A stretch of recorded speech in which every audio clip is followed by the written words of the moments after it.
Hi, Paul here from Results Personal Training, and for this week's video I wanted to talk to you about feet. Now, feet are pretty important, or toes in particular are pretty important stuff.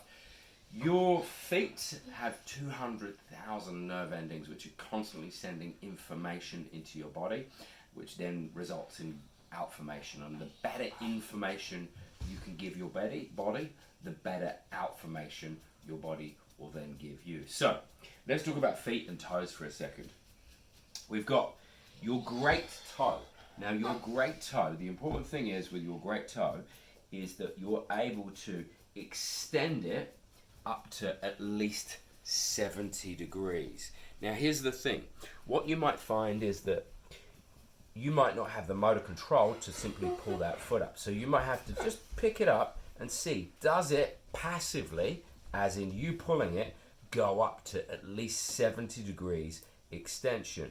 Now, if it does, brilliant. If it doesn't, you know that you might have a mobility restriction in there and you need to work on some of the tissue. And some of the ways you can do that is you can get yourself a little ball and you can kind of jam up and just work. You know, you might come up onto a little tiptoe and then just work some extension drills. From here, you can get that ball, bottom of your foot, roll it under the arches, get underneath that, into that plantar fasciitis, try and release some of the tension in the bottom of your feet. There's other forms of rollers as well, which are a little bit easier and get into different nooks and crannies there. But essentially, you're trying to loosen everything up so you can get that 70 degrees of great toe extension.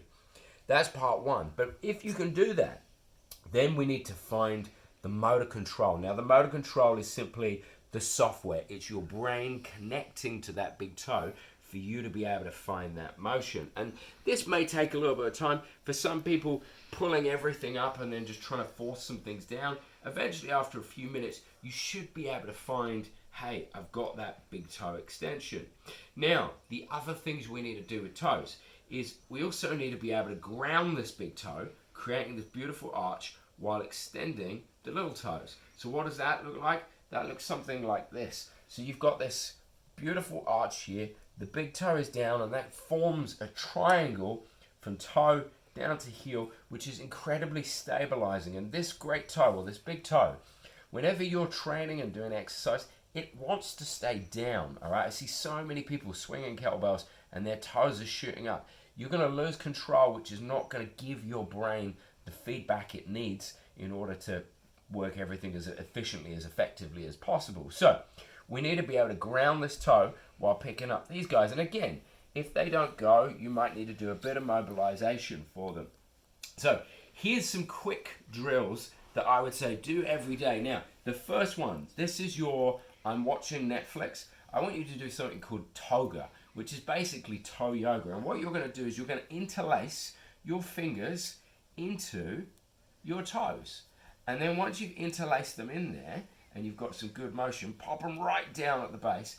Then simply, while just chilling out and watching Netflix, and I like to habit stack here, so I like it when watching Netflix, do some stuff, or if you're in the shower, do some stuff. So we're just gonna work your hand around, and as you can see, we're just trying to open up all the joints in the foot, try and get everything moving. And I would say, you know, there's no right and wrong to this, just move everything around.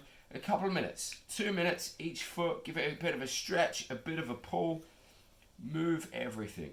Now, like I said before, the second one, you're going to then focus on, can I pull this toe up? This is the shower one. Can I pull this toe up while keeping those guys down from there? Can I do the opposite? Can I keep that toe down while pulling these little guys up, lock that in? And then my final one is, can you spread those toes? So if you look at my toes, for many years when I was a kid, I wore poor conventional trainers, and it actually started pushing my toe and changing the structure of it. So there's something called Wolff's Law, which is basically the bone begins to adapt to the shape. And I had a pointy shoe when I was younger, and the bones adapted, and I was beginning to get what's known as a bunion because this foot was driving in and it was causing something. So I got out of those shoes and I started working on my feet. And as you can see, now I can spread my toes. And I want you to be able to do this. I want you to be able to spread your toes and find some good toe connection so I can, that my second toe, I can wiggle that independently. You know, I can move everything around, and because of that, I've got strong, stable foot. So I've got good mobility in my toes, a strong, stable foot, which makes a great foundational platform, which then allows me to have really mobile ankle joints, which then ultimately allows me to sit into deep squat positions really comfortably and easily, just like a 3-year-old or a 2-year-old would. So everything counts. Tight toes is going to cause a loose foot, which is going to cause tight ankles, which is going to have a whole host of problems and chains elsewhere, up, down, stream. Hope that helps. Paul, Results Personal Training. Have a wonderful day.